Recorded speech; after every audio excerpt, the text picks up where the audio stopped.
Our focus is leveraging our listings with circle prospecting so that we can sell our listings faster and for more money and get more business in the process. First, we get a listing. Number two, we're gonna start pre-marketing that listing. So we're gonna let all of the neighbors know that we have this listing coming soon. Of course, we're gonna reach out in a TCPA compliant manner with either emails, phone calls, texts, or actually in-person door knocking or with a door tag. We want to bring as much value as we can to the neighbors. The way that we do that is to engage in a conversation around, hey, we have this listing coming soon in your neighborhood.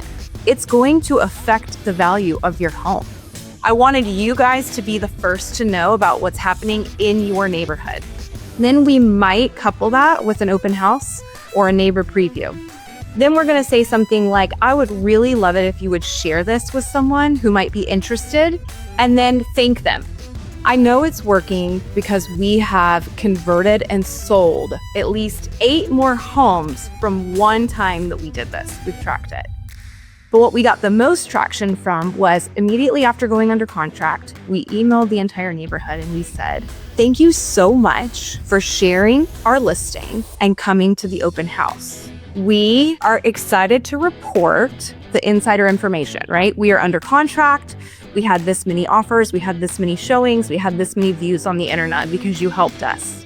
We are communicating right before we set the listing active, as soon as it goes active. Again, once it goes under contract to tell them about the results. And then we follow up again once it closes. And we share kind of the insider story, the thing they wouldn't see randomly when they look up the house on Zillow, why it's important to them. It's not about us. We're making the neighbors the star of the show.